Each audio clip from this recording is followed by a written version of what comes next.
बिस्मिल्लाहिर्रहमानिर्रहीम, अस्सलाम वालेकुम। अली सलमान जी टीवी के तमाम नाजरीन को जी स्पोर्ट्स में खुश आमदीद कहता है कि जहाँ पे रोजाना रात 11:05 पर हम इस महफिल को सजाते हैं आपके लिए और बात करते हैं उस दिन खेले जाने वाले स्पोर्ट्स के हवाले से।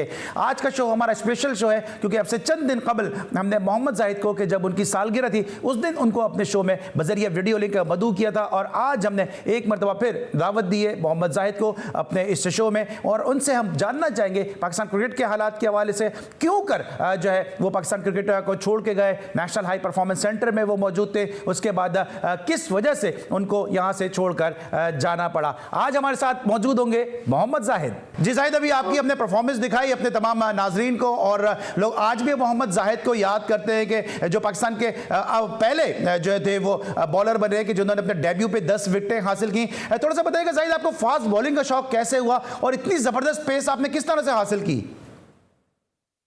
फास्ट बॉलिंग का शौक तो अपने हीरोज को देख ही होता था। जब मैं बड़ा हो रहा था तो वकार यूनुस पाकिस्तान के लिए खेलते थे जो हमारे क्लब से थे, बुरे वाला से थे, उनको देखता था। उनसे पहले टीवी पे इमरान भाई को देखते थे, वसीम अकरम को देखते होते थे। फिर बुरे वाला में क्रिकेट बहुत अब भी बिहार है, उस वक्त तो बिल्कुल ही जुनून था, अब भी जुनून होगा आई एम श्योर कि मैं ज्यादा जानता नहीं अब सिटी क्रिकेट को या डोमेस्टिक क्रिकेट को। पिछले एक साल था जब मैं तो फर्स्ट क्लास टीम के साथ था, उनको देख देख के शौक हुआ। और फिर नदीम इकबाल थे मेरे कोच, वो बहुत अच्छे फास्ट, बड़े मैं समझता हूँ बहुत बड़े फास्ट बॉलर थे। बाकी जो स्पीड की बात आपने की है तो ये तो गॉड गिफ्टेड था, मेहनत तो बाद में होती है, बंदा अपनी जो भी खामियां उसको दूर करने के लिए, लेकिन जो एक्चुअल स्पीड है वो तो गिफ्ट ही होता है, गॉड गिफ्टेड ही होता है मेरे ख्याल। अच्छा जाहिद, आपको लगता है कि जिस दौर की आप बात कर रहे हैं बड़े जबरदस्त फास्ट बॉलर होते थे, जाफर नजीर होते थे, फिर वो उसके बाद मुबशिर नजीर थे, फिर मोहम्मद जाहिद, आप शोएब अख्तर पाकिस्तान की टीम में खेल रहे थे, तनवीर मेहदी एक थे, फिर एक सज्जाद थे लाहौर के, इसके अलावा हसन अस्करी थे जो खेलते थे, तो एक बड़ा जबरदस्त बंच था फास्ट बॉलर का। लेकिन अब हम 150 के फास्ट बॉलर ढूंढ रहे हैं, उस तरह से फास्ट बॉलर मिल नहीं पा रहे, इसकी क्या वजह है? ये बड़ा मुश्किल होगा मेरे लिए कहना कि इसकी वजह क्या है। जब हमारे दौर में, जब 19 में, उस वक्त तो 90 प्लस वाले बॉलर को मीडियम पेसर ही माना जाता था, जिसमें राना नवीद 90 प्लस का बॉलर था, लेकिन उसको बॉलर को उसको फास्ट बॉलर मानते नहीं थे। हालांकि आप 90 वाला बॉलर जो है वो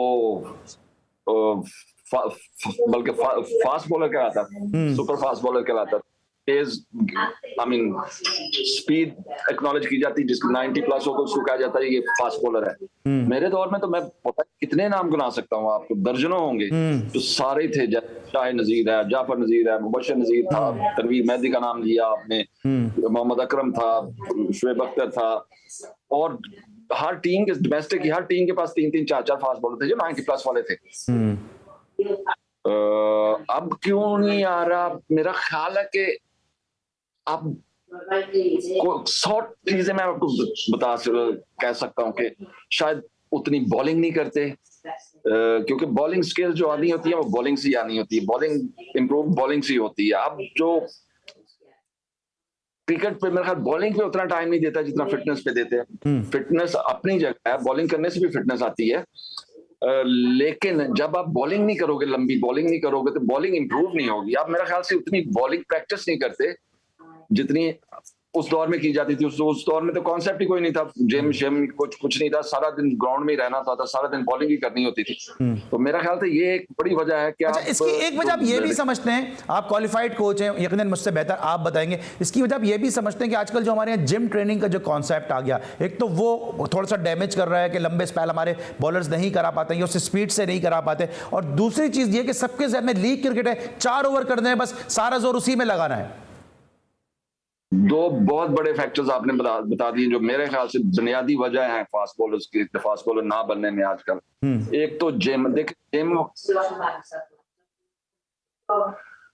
अब मैं एक्सप्लेन करने की कोशिश करता हूँ आपको इस तरह कि जिम अपनी जगह ठीक है, मैं खुद भी कायल हूँ जिम का, लेकिन जिम करने से आपकी बॉलिंग इंप्रूव नहीं होगी। और दूसरी रह गई कि शॉर्टर फॉर्मेट पे टारगेट फोकस किया होता है जितने भी प्लेयर्स हैं। जब तक आप लॉन्गर फॉर्मेट नहीं खेलेंगे, फर्स्ट क्लास नहीं खेलेंगे, लंबे स्पेल नहीं करेंगे, पूरा लंबा सीजन नहीं खेलेंगे, एक नहीं, आजकल तो सीजन भी मतलब प्लेयर सारे वनडे खेल रहे होते हैं या T20 खेल रहे होते हैं, डोमेस्टिक खेलते नहीं है। डोमेस्टिक खेल के लंबे स्पेल करा के ही बॉलिंग इंप्रूव होनी, और कोई दूसरी चीज आपको इंप्रूव नहीं कर सकती। कोई जिम आप बॉलिंग इंप्रूव नहीं कर सकता, आपकी स्पीड इंप्रूव नहीं कर सकता। और जो बॉलिंग फिटनेस है, जिम फिटनेस एक अलग चीज है, बॉलिंग फिटनेस एक अलग चीज है। और बॉलिंग फिटनेस आएगी बॉलिंग करने से, और कोई चीज नहीं दुनिया की जो उसका मुतबादिल हो।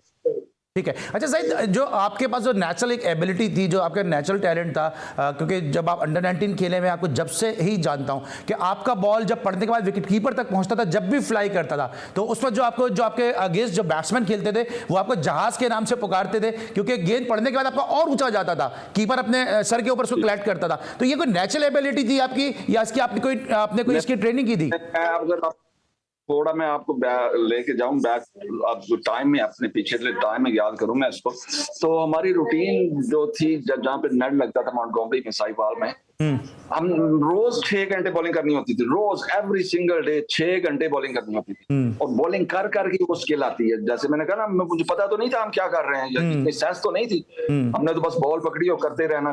कोचेस भी ऐसे थे, वो छोड़ते नहीं थे, बल्कि बॉलिंग जरा सी एक बॉल जरा सी भी हल्की की तो वो विकेट लेके आ जाते थे मारने।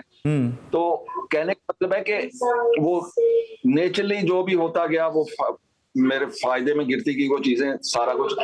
और दूसरे भी जितने फास्ट बॉलर्स थे, सारे 3, 4, 5 घंटे तो बॉलिंग करना कोई मसला ही नहीं होता था। आजकल मैं हैरान होता हूँ, प्लेयर्स वो एक फॉर्म लेके आ जाते हैं, एक पेपर लेके आ जाते हैं कि मैंने 4 ओवर करने, 24 बॉलिंग करनी। 24 बॉलों से कैसे फास्ट बॉलर बनेगा भाई?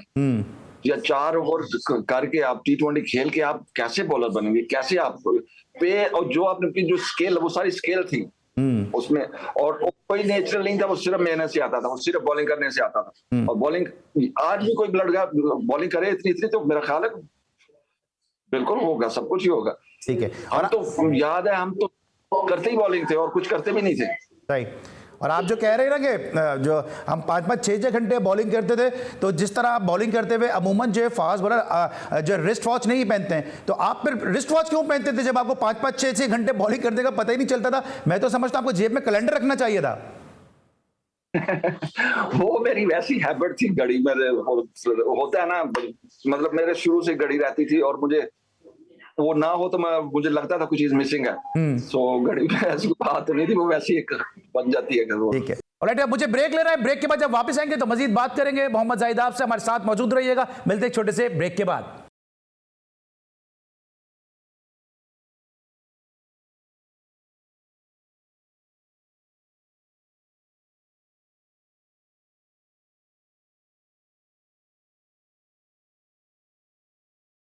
Welcome back after the break.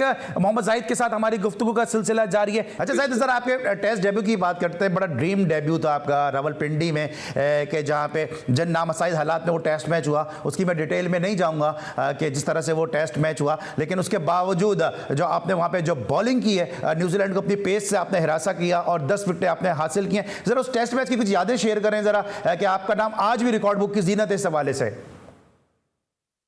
वो टेस्ट मैच से पहले भी मैंने साइड मैच खेला था साहिवाल में, न्यूजीलैंड के अगेंस्ट 3 डे मैच खेला था। मुझे याद है कि मैंने बॉल पकड़ा तो उस मैच में मैंने बड़ी तेज बॉलिंग की थी। उस मैच में अगर वो रिकॉर्ड की जाती ना तो शायद बहुत सारे रिकॉर्ड को टूट जाते।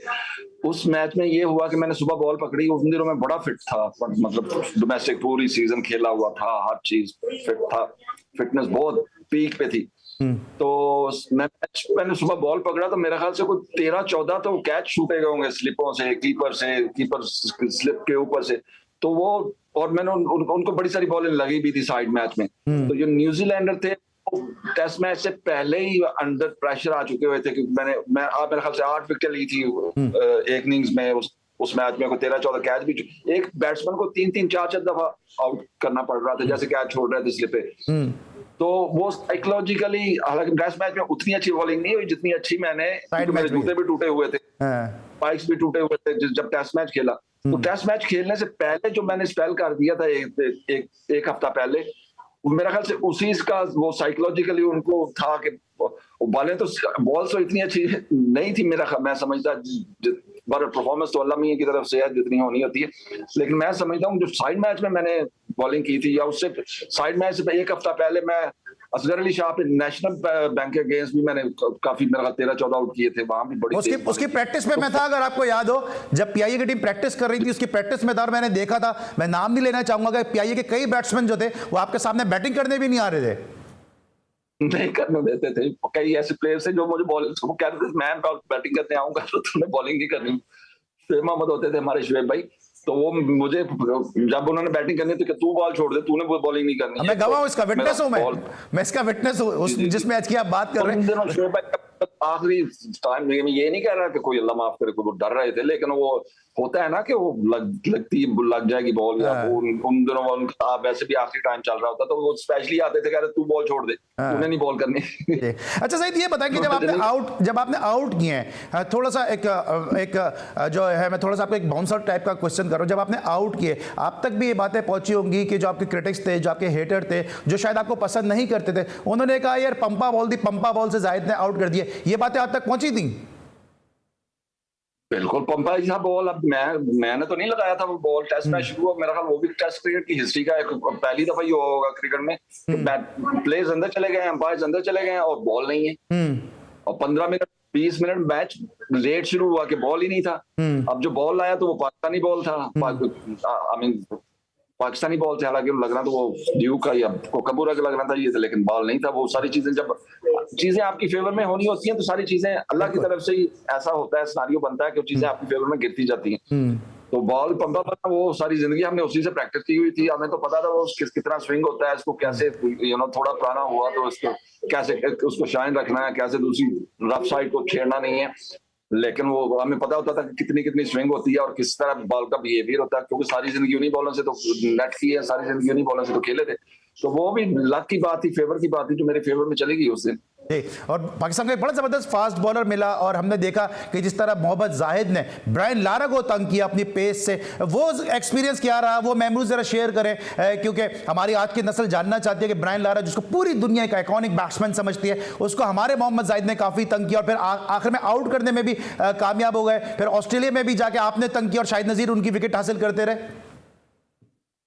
ये था कि ये माइंडसेट की बात होती है। जब मैच शुरू होने से पहले एक दिन मुझे बताया मैच, तो सारे लोग जो दोस्त थे बाहर, वो लारा ये करेगा वो करेगा, पता नहीं जो फोन करते हैं दोस्त वहां पे मिलने मिलाने वाले भी, तो मैं तो हमेशा ये सोचता होता था, जब भी मैं किसी बड़े प्लेयर के खिलाफ खेल रहा होता था पहली दफा, तो मेरे जहन में एक ही बात होती थी, जाहिद तुझे कौन जानता है, तुझे पे क्या किस चीज का प्रेशर, तुझे पढ़ भी गई तो क्या फर्क पड़ता है, फर्क तो उसको पड़ना चाहिए। मेरे पास अपॉर्चुनिटी है, मैं अंडरडॉग हूँ इस वक्त, ठीक है ना, मेरे पे तो कोई प्रेशर नहीं होना, ये मेरे माइंडसेट में चलती रहती होती थी बातें, कोई फर्क नहीं पड़ता, मतलब मुझे मार पड़ भी गई तो किसी ने क्या कहना, हाँ अगर मैं चल गया तो फिर बल्ले बल्ले होगी।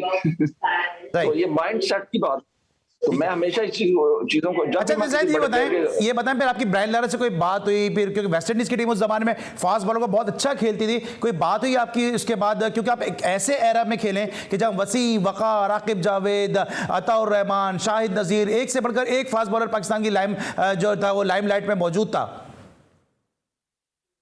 हाँ, सारे अच्छे बॉलर थे, सारे सुपर बॉलर थे सारे, लेकिन हर बंदे ने अपनी अपनी किस्मत का मिलना होता है जिसको, तो ये कंपटीशन रहता है। बल्कि बहुत अच्छा मेरा ख्याल था, क्योंकि उस वक्त इतना, अब वो लॉर्ड को ले आए तो वो सारे टेस्ट खेलने वाले, बिल्कुल, जो फर्स्ट क्लास खेले, जो खेल नहीं सके, वो आज वो होंगे तो सारे पाकिस्तान खेल जाए, सारे टेस्ट मैच खेल जाए। जी, तो ये वेस्ट इंडीज, आपने जब लारा को तंग किया तो वेस्ट इंडीज की टीम से कोई आपकी बात हुई, और कोई लारा ने आपसे कोई बात की उसके बाद? हाँ, बात हुई, उसने लारा ने आके एक्नॉलेज किया, अप्रिशिएट किया, उसने कहा well done. Jimmy Adam captain था, उसने बड़ा हिम्मत बढ़ाई, बल्कि जिमी के बाद तो फिर इंग्लैंड में भी मेरी मुलाकात रही, यहाँ कुछ लीग खेलता था, मैं भी एक लीग में खेलते थे। एक दफा मेरी इंजरी के बाद मेरा रिदम नहीं आ रहा था, तो जिमी ने बड़ी हेल्प की, जिमी एडम्स ने, लारा ने बड़ा अप्रिशिएट किया, कॉटनी एम्ब्रोज से, कॉटनी वॉश, एम्ब्रोज, ये सारे एक्नॉलेज तो करते थे, वेल डन तो कहते थे।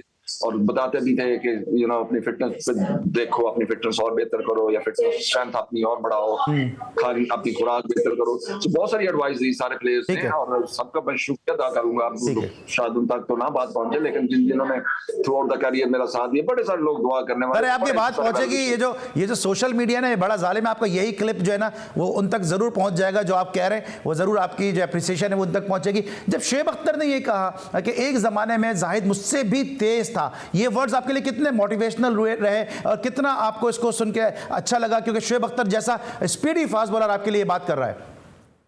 यार Shoaib is a great man. बड़ी बात है, वो बात करता है, अक्सर ही कर देता है। तो वो बात इस तरह कि मैं और शोएब ने बड़े साल रूम भी शेयर किया। हम पीआई के लिए खेलते थे, जब भी टूर्स पे होते थे रूममेट होते थे, तो हम दोनों ही मतलब बॉलिंग करते थे, एक तरफ से वो, एक तरफ से मैं। सो कंपटीशन लगा रहता था। किसी दिन उसकी फिटनेस अच्छी है तो वो अच्छी करता है, जिस दिन मेरा रिदम अच्छा है तो मैं ज्यादा विकेट ले लेता था। तो वो, बल्कि ये जो कंपटीशन है, ये बार जो है स्टैंडर्ड है, ये हाई रखता है कि उसने किया, प्रेशर ऑटोमेटिकली आप पे, उसने 8 आउट कर दिए मैच में, लाले पड़ जाते थे यार, कल बाहर हो जाएंगे। फिर आपको ज्यादा डिटरमिन होना पड़ता था, ज्यादा फोकस होना पड़ता था। अच्छा यार उसने आउट किया, अब तो मेरे ऊपर है, अब तो मुझे करना पड़ेगा, वरना तो उस वक्त तो ये भी होता था कॉन्ट्रैक्ट ही ना चला जाए, कॉन्ट्रैक्ट चला गया तो सो ये हेल्दी कंपटीशन था, और ऐसा कंपटीशन होना चाहिए, और वही उठाता है। अच्छा, ये जो कंपटीशन जो आप जिसकी बात कर रहे हैं, क्योंकि शोएब अख्तर भी एक ऐसे फिगर है कि वो भी सामने वाले से नहीं डरते घबराते, वो भी अपनी परफॉर्मेंस पे ध्यान देते हैं। आपका भी ऐसे ही, जिस तरह जितना आपको मैंने देखा है, आप भी अपने जो जेन्युइन आपका पेस था, आप उस पर जो है वो रिलाई करते थे, अपनी एबिलिटीज पे आप खेलते थे। लेकिन आपको लगता है कि अब ऐसा नहीं है?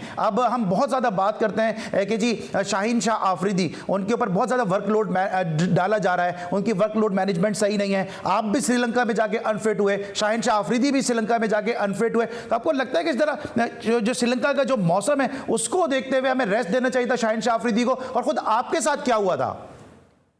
मेरा तो एक्सीडेंट हुआ था, मैं तो गिरा था, मेरे तो गिरने से बैक फ्रैक्चर हुई थी। देखें वर्कलोड, एक बात याद रखें कि फास्ट बॉलर्स को इंजरी होती ही होती है, होनी है। ये कोई ऐसा नहीं है, कोई नई बात नहीं है। कोई दिन नहीं ऐसा होगा थ्रू आउट द करियर जब आपको कोई छोटी मोटी इंजरी नहीं है। बड़ी है तो आप खेल ही नहीं ना सकते, वरना इंजरीज तो रहती हैं। और जो सुपर कोई जेन्युइन फास्ट बॉलर होते हैं उनको तो हमेशा ही रहते हैं, कभी इधर निकल्स कभी उधर निकल्स।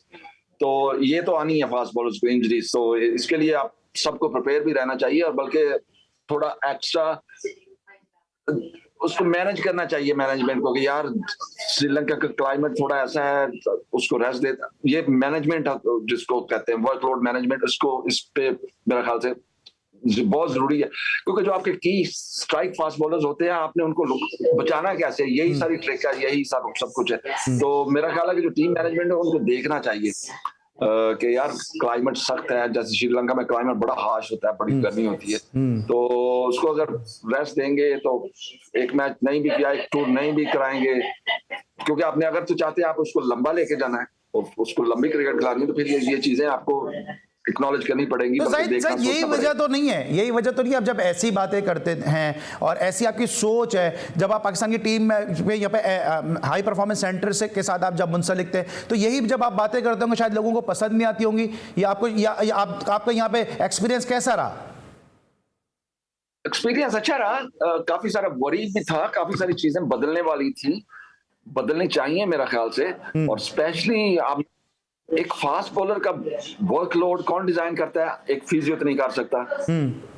फास्ट बॉलर का जो वर्कलोड है वो कोच, बॉलिंग कोच नहीं करना। बॉलिंग कोच को पता होता है कि हाँ इसमें रिदम नहीं है, इसमें कम बॉलिंग की हुई है, इसको बॉलिंग करनी चाहिए। जो फास्ट बॉलिंग का वर्कलोड है वो कोच, जो बॉलिंग कोच है उसको ही डिजाइन करना चाहिए, और उसकी रिस्पॉन्सिबिलिटी होनी चाहिए, ना कि कोई फिजियो बैठ के फास्ट बॉलर का जो वर्कलोड डिजाइन करे। या तो क्या जब आप यहाँ पे थे क्या तो फिजियो डिसाइड करते थे, जिसकी वजह से आप नाराज हो गए या तंग आके चले गए? मुझे तो वो बंदा ही नहीं मिला। वो पेपर ले आते थे जितने भी फास्ट बॉलर आते थे, मैं पूछता था ये किसने डिजाइन किया, कौन है ये पीछे? मुझे तो वो बंदा ही नहीं मिला आज तक, कौन है जो फास्ट बॉलर का वर्कलोड डिजाइन कर रहा था। तो फिर अगेन मैं कहूंगा, मैं क्या समझूं इस गुफ्तगू से, मैं क्या समझूं कि मोहम्मद जाहिद को जो पाकिस्तान का दर्द रखते हुए इंग्लैंड छोड़कर पाकिस्तान आ गया और पाकिस्तान क्रिकेट के लिए कुछ करना चाहते थे आप, तो क्या मैं ये समझूं कि आपको काम नहीं करने दिया गया इसलिए आप तंग आके चले गए वापस? ये भी कुछ रीजंस हैं कि इस तरह वहां बैठ के तनख्वाह लेने तो नहीं आया था मैं, कि वहां बैठ के तनख्वाह लेता रहा और कोई इम्पैक्ट ना पा सकूं। क्योंकि देखिए, क्योंकि अपना ओपिनियन देना चाहिए, बोलना चाहिए, वहां तो सारे खामोश हो जाते थे जैसे फिर फायदा क्या? आपने अपनी जॉब कर, आपका काम सिर्फ तनख्वाह लेना नहीं है। मैं तो ये समझता हूँ मेरा काम वहां बैठे तनख्वाह लेना नहीं था, मेरा काम वहां जाके पाकिस्तान की क्रिकेट को बेहतर, जो मैं समझता हूँ, और मैं समझता हूँ कि जो भी कोच अभी भी आएंगे या जो नीचे डोमेस्टिक में भी काम कर रहे हैं, कोचेस को स्टेप अप करना चाहिए और बताना चाहिए, अपना ओपिनियन रखना चाहिए सबके सामने, अपनी बात रखनी चाहिए, चुप करके नहीं बैठना चाहिए। जहां आप समझते हैं यार चीजों को, आप गलत भी हो सकते हैं लेकिन आप अपना ख्याल, मैं हो सकता है गलत हूं लेकिन जो मैं समझता हूं वो तो मुझे रखना तो चाहिए ना, फिर बैठ के लेकिन जाहिद ये बताएं कि आप चूंकि आप जाहिर से इंग्लैंड में हैं, आप अब शायद ही पाकिस्तान आए, लेकिन जो आपकी गुफ्तगू है वो बहुत सारे लोगों के रास्ते आसान कर देगी, पाकिस्तान क्रिकेट को शायद बेहतर कर दे। कुछ लोग ये कहते हैं कि जी एनसीए या नेशनल हाई परफॉर्मेंस सेंटर में एक माफिया है कि जो काम करने वाले लोगों को काम नहीं करने देती। अतीकुज़्ज़मा से मेरी बात हुई, उन्होंने ऑन एयर मेरे शो में कहा कि उनको काम नहीं करने दिया गया, उनकी तो कभी सरफराज से मुलाकात ही नहीं हुई। यही तो मैं कह रहा हूँ कि जो कोचेस हैं उनको स्टेप अप करना चाहिए, उनको अपना ओपिनियन, वो जाहिर सी बात है, उनको नौकरी दी गई, उनको जॉब दी गई है, तो उनको काम के लिए नौकरी दी गई है ना कि काम करें।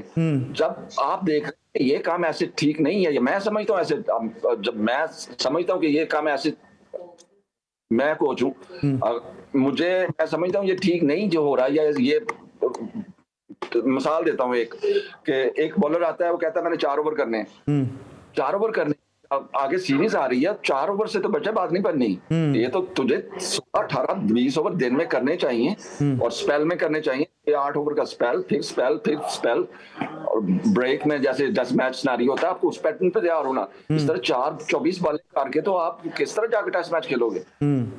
तो फिर मुझे वहां बोलना चाहिए, मुझे अपना ओपिनियन रखना चाहिए, ना कि मुझे चुप करके बैठना चाहिए। मुझे जो रिस्पॉन्सिबल है, जो ऊपर है, मैं तो उनको जाके कहूंगा कि देखें इसको ज्यादा जरूरत है बॉलिंग की, और ये मेरा ओपिनियन है, मुझे कोच है, मेरी जिम्मेदारी है, और मैं समझता हूँ कि इसको जाके बॉलिंग, बोलते नहीं है हमारे कोचेस। ठीक है। अच्छा ये बताइए, जो जैसे शाहिन शाह आफरीदी अनफिट, हाँ पीछे से बात करेंगे, लेकिन यहाँ मैटर द मोस्ट होता है, जहाँ बात करनी चाहिए, जब जो प्लेटफॉर्म होता है वहां नहीं बात करते। ठीक है, अब ये शाहिन शाह आफरीदी अनफिट हो गए, हसन अली की परफॉर्मेंस वो नहीं है, बात करने से कोचेस को मैं कह रहा हूँ, जो जितने भी डोमेस्टिक के कोचेस हैं, बात करने का ये मतलब नहीं कि आप डिसरिस्पेक्ट कर रहे हो किसी को, अपना ओपिनियन रखने का ये मतलब नहीं कि आप डिसरिस्पेक्ट कर रहे हैं, अपना ओपिनियन रखें, जरूर रखें। ठीक है। ऑलराइट, अब मुझे ब्रेक लेना है, ब्रेक के बाद जब वापस आएंगे तो मजीद बात करेंगे। मोहम्मद जाहिद आपसे हमारे साथ मौजूद रहिएगा, मिलते हैं एक छोटे से ब्रेक के बाद।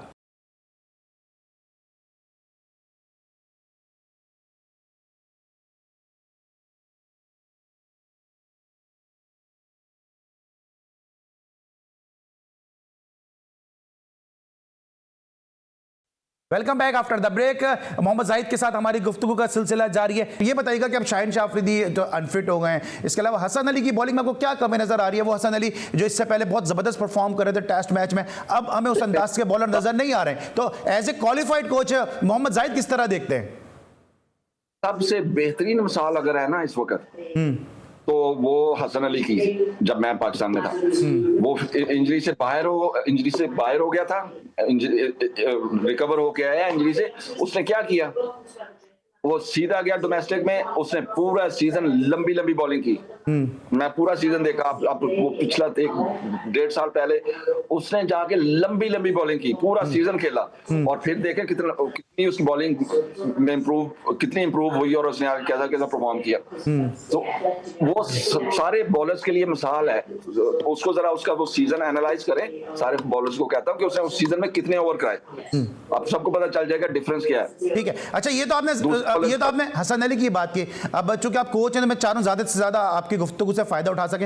अभी कोहली का क्या मसला है कि कोहली अच्छा खेल रहे थे, एकदम से आउट ऑफ फॉर्म हुए, तनकीद की जद में आ गए, कोहली के क्या प्रॉब्लम आपको नजर आ रहे हैं?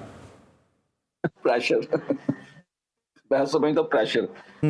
जब बंदा जा रहा होता है ना एक फ्लो में, तो जाता रहता है, उस वक्त हम सारे ओपिनियन बनाने लग जाते हैं कि वो ये है तो वो पता नहीं क्या है, तो वो पता नहीं क्या है। जब बंदा गिरता है ना, जब आउट ऑफ फॉर्म होता है, जब प्रेशर आता है, उसमें से निकलना वो चैंपियन होता है, जो वो सही चैंपियन होता है। जब प्रेशर में, जब आउट ऑफ फॉर्म, फिर निकल उस गिर के उठना, वो मेरे जो उससे निकला है वो मेरी नजर में सही चैंपियन है। ठीक है। और चैंपियन की आपने बात की, तो जो ट्राई नेशन सीरीज खेली गई ऑस्ट्रेलिया में, वहां पाकिस्तान, वेस्ट इंडीज और ऑस्ट्रेलिया की टीमें थी। वहां पाकिस्तान पहली मरतबा वो ट्राई नेशन सीरीज जीत कर आया। आप में परफॉर्मेंस, शाहिद नजीर की परफॉर्मेंस, शाहिद आफरीदी की परफॉर्मेंस, यंगस्टर की परफॉर्मेंस बड़ी जबरदस्त रही है वहां पे। अब T20 वर्ल्ड कप वहीं पर होने जा रहा है, क्या एक्सपेक्टेशन है पाकिस्तान टीम से? या T20 जो है ना, पाकिस्तान क्रिकेट को, पाकिस्तान को सबसे जो एज रहता है T20 में, पूछे क्यों? क्योंकि हमारी क्लब क्रिकेट शुरू से हम खेलते 20-30 ओवर की क्रिकेट है, शुरू से पाकिस्तान को एज रहेगा जब T20 में। हाँ, पाकिस्तान को वहां प्रॉब्लम होगा जो लॉन्गर फॉर्मेट, जितना जैसे ओडीआई से फिर टेस्ट मैच। हाँ, T20 पाकिस्तान हमेशा ही पाकिस्तान के फेवर में रहेगा, क्योंकि हमारा ब्रॉटअप ही ये है। हम ऐसे ही बड़े हुए हैं, 20-30 ओवर क्लब क्रिकेट शुरू से, 20 ओवर की 20-30 ओवर खेलते हैं हम। और हमें बहुत, क्योंकि जिसको कहते हैं ना, हमारी बहुत ग्रूमिंग हो चुकी होती है उस वक्त तक, वहां पहुंचने तक। ठीक है। तो अभी अच्छा, विराट कोहली का जो जिस तरह हम डिस्कस भी कर रहे हैं, लोग भी बात कर रहे हैं, क्या आप समझते हैं कि सिर्फ प्रेशर उनका एक मसला है या और भी कोई उनके मसाइल हैं? हो सकता है, मैं उसको जानता तो नहीं, उसके फैमिली में या उसकी जाती जिंदगी में क्या चल रहा, हो सकता है उसका कुछ जाती कोई 100 रीजंस हो सकती है। ठीक है।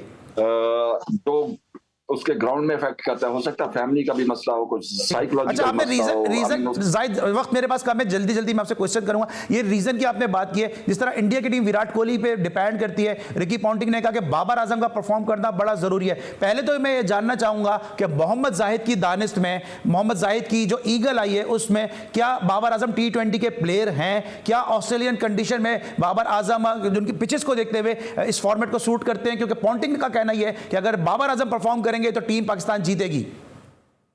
इसमें तो कोई डाउट नहीं है कि बाबर आजम परफॉर्म नहीं करेगा तो वो इस वक्त नंबर 1 प्लेयर है तीनों फॉर्मेट का। और जिस तरह वो है, और जिस तरह से अभी तक वो भी ऊपर ही जा रहा है। मेरी दुआएं भी है, अल्लाह से दुआ भी करता हूँ और उसको गुड लक भी कहता हूँ कि उसको बुरा वक्त ना आए, लेकिन ये आना होता है, बैड फॉर्म आनी होती है। लेकिन आपको लगता है कि अपने गियर थोड़े चेंज करने पड़ेंगे T20 के लिहाज से? नहीं, मेरा ख्याल वो जिस तरह जा रहा है उसको इसी तरह जाना चाहिए, उसको रिलैक्स करना चाहिए, ज्यादा इधर उधर डिस्ट्रक्शन नहीं होनी चाहिए उसकी लाइफ में। उसके अभी वसीम अकरम साहब ने स्टेटमेंट दिया कि वनडे क्रिकेट खत्म कर देनी चाहिए। शाहिद आफरीदी ने कहा 40 ओवर की क्रिकेट होनी चाहिए। रवि शास्त्री भी इस बहस में कूद पड़े, उन्होंने भी कहा कि ओवर्स की तादाद कम करनी चाहिए। आपके ख्याल में क्या वनडे क्रिकेट खत्म कर देनी चाहिए या ओवर्स की तादाद कम कर देनी चाहिए? नहीं, मेरा नहीं ख्याल कि वनडे क्रिकेट खत्म कर देनी चाहिए, ना खत्म होगी ये।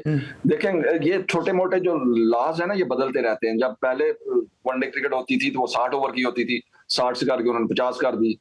पहले 2 वर्ल्ड कप थे जो हमने तो नहीं देखे खैर, लेकिन वो 60 ओवर के मैचेस होते थे, फिर 50 ओवर कर दिया। तब 40 भी कर देंगे तो कोई फर्क तो नहीं पड़ेगा, लेकिन मेरा ख्याल है 50 ही रहने चाहिए। लेकिन अगर 40 भी कर देंगे तो छोटे मोटे लॉस जो है बनते रहते हैं। आखिरी सवाल है, अब इंग्लैंड की टीम पाकिस्तान आ रही है, दोनों टीमों का अगर कंपैरिजन करें तो इस सीरीज में किसको एज हासिल होगा?